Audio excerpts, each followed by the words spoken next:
ಎಲ್ರಿಗೂ ನಮಸ್ಕಾರ. ಇವತ್ತಿನ topic does progesterone tablets postpone or delays periods ಅಂತ. ಅಂದರೆ ನಾವು ಪ್ರೊಜೆಸ್ಟ್ರಾನ್ ಟ್ಯಾಬ್ಲೆಟ್ಸ್ನ ತೊಗೊಳೋದ್ರಿಂದ ನಮ್ಮ ಪೀರಿಯಡ್ಸ್ ಡಿಲೇ ಆಗುತ್ತಾ ಅನ್ನೋದು ನಾರ್ಮಲ್ ಕ್ವಶನ್. ಯೂಶ್ವಲ್ ಆಗಿ ಯಾರಿಗೆಲ್ಲ ಕೊಡ್ತಾರೆ ಇದನ್ನು? ಕನ್ಸೀವ್ ಆಗೋದಕ್ಕೆ ಟ್ರೈ ಮಾಡ್ತಾ ಇರೋರಿಗೆ, ತುಂಬ ಕಾಂಪ್ಲಿಕೇಶನ್ಸ್ ಇದ್ದವ್ರಿಗೆ, ಅಥವಾ ಫರ್ಟಿಲಿಟಿ ರಿಲೇಟೆಡ್ ಏನಾದರೂ ಪ್ರಾಬ್ಲಮ್ ಇದ್ದು, ಪೀರಿಯಡ್ಸ್ ರಿಲೇಟೆಡ್ ಏನಾದರೂ ಪ್ರಾಬ್ಲಮ್ ಇದ್ದವ್ರಿಗೆಲ್ಲರಿಗೂ ಪ್ರೊಜೆಸ್ಟ್ರಾನ್ ಟ್ಯಾಬ್ಲೆಟ್ಸ್ ಕೊಟ್ಟಿರ್ತಾರೆ.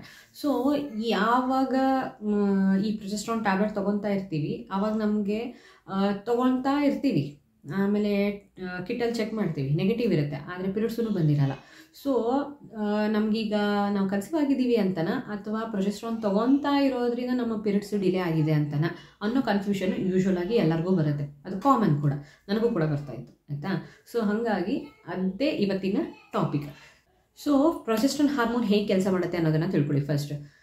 ಫಸ್ಟು ಮೆನ್ಸ್ಟ್ರಲ್ ಸೈಕಲಲ್ಲಿ 2 ಪಾರ್ಟ್ಸ್. ಫಸ್ಟ್ ಪಾರ್ಟಲ್ಲಿ follicular phase, second part luteal phase ಅಂತ. First phase is follicular phase, second phase luteal phase. First 15 days, second 15 days ಅಂತ. ಯೂಶ್ವಲಾಗಿ ನಿಮ್ಮ ಸೈಕಲ್ ಎಷ್ಟು ಡೇಸ್ ಇದೆ ಅದರ ಹಾಫ್ ನೀವು ಕೌಂಟ್ ಮಾಡ್ಕೊಳ್ಳಿ, ಆಯಿತಾ? ಸೊ ಫಸ್ಟು ಹಾಫಲ್ಲಿ ಏನಾಗುತ್ತೆ ಅಂತಂತಂದರೆ ಎಗ್ ಡೆವಲಪ್ ಆಗುತ್ತೆ, ಫಾಲಿಕಲ್ ಡೆವಲಪ್ ಆಗುತ್ತೆ, ಮೇಚರ್ ಆಗುತ್ತೆ, ಓವ್ಯುಲೇಷನ್ ಆಗುತ್ತೆ. ಸೊ ಓವ್ಯುಲೇಷನ್ ಅಂದರೆ ಏನು? ಫಾಲಿಕಲ್ ಇಷ್ಟು ದೊಡ್ಡದೇನಾಗಿರುತ್ತೆ, ಇದು ಸುಮ್ಮನೆ ತೋರಿಸ್ತಾ ಇರೋದು, ಮತ್ತೆ ಇಷ್ಟು ದೊಡ್ಡದಿರುತ್ತಾ ಅಂತ ಕೇಳಿಬಿಡಿ. ಸೊ ಫಾಲಿಕಲ್ ಅದ್ರ ಒಳಗಡೆಗೆ ಎಗ್ ಇರುತ್ತೆ, ಹೀಗೆ, ಆಯಿತಾ? ಓವ್ಯುಲೇಷನ್ ಅಂದರೆ ಏನು? ಫಾಲಿಕಲ್ ಹಿಂಗೆ ಓಪನ್ ಆಗುತ್ತೆ, ಎಗ್ ಆಚೆ ಕಡೆ ಬರುತ್ತೆ, ಆಯಿತಾ? This is ovulation. ಯಾವಾಗ ಎಗ್ ಆಚೆ ಕಡೆ ಬರುತ್ತೆ, ಈ ಫಾಲಿಕಲ್ನ ಫಾಲಿಕಲ್ ಅಂತ ಕರೆಯಲ್ಲ, ಇದನ್ನು ಆವಾಗ ಡಿಫ್ರೆಂಟ್ ನೇಮಿಂದ ಕರಿತೀವಿ. ಅದನ್ನು ಏನಂತ ಕರೀತಾರೆ? ಕಾರ್ಪಸ್ ಲೂಟಿಯಮ್ ಅಂತ ಕರೀತಾರೆ. ಸೊ ಈ ಕಾರ್ಪಸ್ ಲೂಟಿಯಮ್ ಏನು ಮಾಡುತ್ತೆ ಅಂತಂದರೆ ಪ್ರೊಜೆಸ್ಟ್ರಾನ್ ಹಾರ್ಮೋನನ್ನು ಪ್ರೊಡ್ಯೂಸ್ ಮಾಡೋದಕ್ಕೆ ಸ್ಟಾರ್ಟ್ ಮಾಡುತ್ತೆ. ಯಾಕೆ ಪ್ರೊಡ್ಯೂಸ್ ಮಾಡುತ್ತೆ ಅಂತಂತಂದರೆ ಪ್ರೆಗ್ನೆನ್ಸಿನ ಸಪೋರ್ಟ್ ಮಾಡೋದಕ್ಕೆ, ಯೂಟ್ರಸ್ ಲೈನಿಂಗ್ನ ಮೇಂಟೈನ್ ಮಾಡೋದಕ್ಕೆ ಈ ಕಾರ್ಪಸ್ ಲೂಟಿಯಮ್ಮು ಪ್ರೊಜೆಸ್ಟ್ರಾನ್ ಹಾರ್ಮೋನನ್ನು ಕಳಿಸುತ್ತೆ. ಹೋಗು ನೀನು, ನಾನು ಆಲ್ರೆಡಿ ಎಗ್ ರಿಲೀಸ್ ಆಗಿಬಿಟ್ಟಿದೆ, ನೀನು ಹೋಗಿ ಯೂಟ್ರಸ್ ಲೈನಿಂಗ್ನ ರೆಡಿ ಮಾಡು, ಸೊ ದಟ್ ಕನ್ಸೀವ್ ಆಯಿತು ಅಂತಂದರೆ ಮಗು ಬಂದು ಯೂಟ್ರಸ್ ಲೈನಿಂಗಿಗೆ ಅಂಟ್ಕೊಳ್ಳುತ್ತೆ, ನೀನು ಹೋಗಿ ಬೆಡ್ ರೆಡಿ ಮಾಡು, ಯೂಟ್ರಸ್ ಒಳಗಡೆಗೆ ಬೆಡ್ ರೆಡಿ ಮಾಡು ಹೋಗು ಅಂತಂತ ಹೇಳಿ ಪ್ರೊಜೆಸ್ಟ್ರಾನ್ ಹಾರ್ಮೋನು ಕಳಿಸುತ್ತೆ. ಈ ಕಾರ್ಪಸ್ ಲೂಟಿಯಮ್ ಎಲ್ಲಿವರೆಗೂ ಕಳಿಸುತ್ತೆ?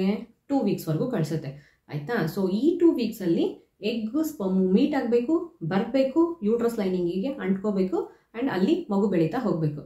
ಸೊ ಏನು ಅಂತಂತಂದರೆ ಮಗು 2 ವೀಕ್ಸ್ ಒಳಗೆ ಈ ಪ್ರೊಸೆಸ್ ಎಲ್ಲ ಆಗಿಬಿಡಬೇಕು. 2 ವೀಕ್ಸ್ ಆದಮೇಲೆ ಈ ಕಾರ್ಪಸ್ ಲೂಟಿಯಮ್ಮು ಪ್ರೊಜೆಸ್ಟ್ರಾನ್ ಹಾರ್ಮೋನನ್ನು ಸ್ಟಾಪ್ ಮಾಡುತ್ತೆ. ಯಾಕೆ ಸ್ಟಾಪ್ ಮಾಡುತ್ತೆ ಅಂದರೆ ಇಲ್ಲಿ ಅಷ್ಟೊತ್ತಿಗೆ ಮಗು ಇಂಪ್ಲಾಂಟ್ ಆಗಿರುತ್ತಲ್ವ. ಸೊ ಫಸ್ಟ್ ಪಾರ್ಟ್ ಯಾವುದು? ಪ್ಲೆಸೆಂಟಾ ಫಾರ್ಮ್ ಆಗಿಬಿಟ್ಟಿರುತ್ತೆ. ಸೊ ಪ್ರೊಜೆಸ್ಟ್ರಾನ್ ಹಾರ್ಮೋನನ್ನು ಪ್ರೊಡ್ಯೂಸ್ ಮಾಡುವಂತಹ ಕೆಲಸನ ಈ ಪ್ಲೆಸೆಂಟಾ ಮಾಡೋದಕ್ಕೆ ಸ್ಟಾರ್ಟ್ ಮಾಡುತ್ತೆ. ಸೊ ಅಗೇನ್ ಏನಾಗುತ್ತೆ, ಈ ಪ್ಲೆಸೆಂಟಾ ಪ್ರೊಜೆಸ್ಟ್ರಾನ್ ಹಾರ್ಮೋನನ್ನು ಪ್ರೊಡ್ಯೂಸ್ ಮಾಡೋದು ಸ್ಟಾರ್ಟ್ ಮಾಡುತ್ತಲ್ವ. So progesterone hormone throughout ಜಾಸ್ತಿನೇ ಇರುತ್ತೆ, ಸೊ ದ್ಯಾಟ್ ಎಂಡೋಮೆಟ್ರಿಯಮ್ ಲೈನಿಂಗು ಹಾಗೆ ಇರುತ್ತೆ, ಬ್ರೇಕ್ ಡೌನ್ ಆಗೋದಿಲ್ಲ. ಯಾವಾಗ ಪ್ರೊಜೆಸ್ಟ್ರಾನ್ ಹಾರ್ಮೋನ್ ಕಮ್ಮಿ ಆಗುತ್ತೆ ಆವಾಗ ಮಾತ್ರ ಯೂಟ್ರಸ್ ಲೈನಿಂಗು ಬ್ರೇಕ್ ಡೌನ್ ಆಗಿ ಪೀರಿಯಡ್ಸ್ ಬರುತ್ತೆ. ಪೀರಿಯಡ್ಸ್ ಅಂದ್ರೇನು? ಎಂಡೋಮೆಟ್ರಿಯಮ್ ಅಂದರೆ ಯೂಟ್ರಸ್ ಲೈನಿಂಗು, ಅಂದರೆ ಮ್ಯೂಕಸ್, ಬ್ಲಡ್ ಆ್ಯಂಡ್ ಎಂಡೋಮೆಟ್ರಿಯಮ್ ಅಂದರೆ ಸಬ್ ಟಿಶ್ಯೂ, ಇದಿಷ್ಟು ಆಚೆ ಬರುತ್ತೆ. ಸೊ ಯಾವಾಗ ಇದು ಒರಿಜಿನಲ್ ಪ್ರಾಸೆಸ್, ಯಾವಾಗ ನೀವು ಕನ್ಸೀವ್ ಆಗೋದಕ್ಕೆ ಆಗಿರಬಹುದು ಅಥವಾ ಆ ಪ್ರೊಸೆಸ್ಸಲ್ಲಿ ನೀವು ಪ್ರೊಜೆಸ್ಟ್ರಾನ್ ಹಾರ್ಮೋನ್ ನಿಮಗೆ ಕೊಟ್ಟಿದ್ದಾರೆ ಅಂತಂದವಾಗ ಏನಾಗುತ್ತೆ, ಬಾಡಿಗೆ ಮೈಂಡ್ಗೆ ಏನಂತ ಮೆಸೇಜ್ ಹೋಗುತ್ತೆ.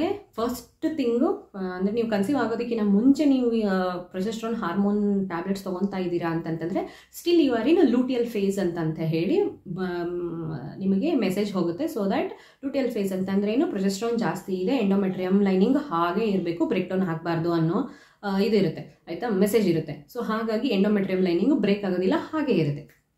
ಅದಾದಮೇಲೂ ನೀವು ನಿಮ್ಮದು ಡ್ಯೂ ಡೇಟ್ ಯಾವಾಗಿರುತ್ತೆ ಅಲ್ಲಿ ಆದಮೇಲೂ ನೀವು ಪ್ರೊಜೆಸ್ಟ್ರಾನ್ ಹಾರ್ಮೋನ್ ತೊಗೊತಾ ಇದ್ರಿ ಅಂತಂದವಾಗ ಅವಾಗ ಏನು ಅಂದ್ಕೊಳ್ಳುತ್ತೆ ಬಾಡಿ, ನಮ್ಮ ಹೊಟ್ಟೆನಲ್ಲಿ ಮಗು ಇದೆ, ಸೊ ದ್ಯಾಟ್ ಥ್ರೂ ಔಟ್ ಮಗು ಬೆಳೆಯೋವರೆಗೂ ನಮಗೆ ಪ್ರೊಜೆಸ್ಟ್ರಾನ್ ಹಾರ್ಮೋನ್ ಬೇಕು ಅಂತ ಹೇಳ್ಬಿಟ್ಟು ಎಂಡೋಮೆಟ್ರಿಯಮ್ ಲೈನಿಂಗು ಬ್ರೇಕ್ ಆಗೋದಿಲ್ಲ, ಆಯಿತಾ? ಪ್ರೊಜೆಸ್ಟ್ರಾನ್ ಬರ್ತಾ ಇತ್ತಲ್ವ, ಸೊ ಎಂಡೋಮೆಟ್ರಿಯಮ್ ಲೈನಿಂಗು ಬ್ರೇಕ್ ಆಗೋಲ್ಲ.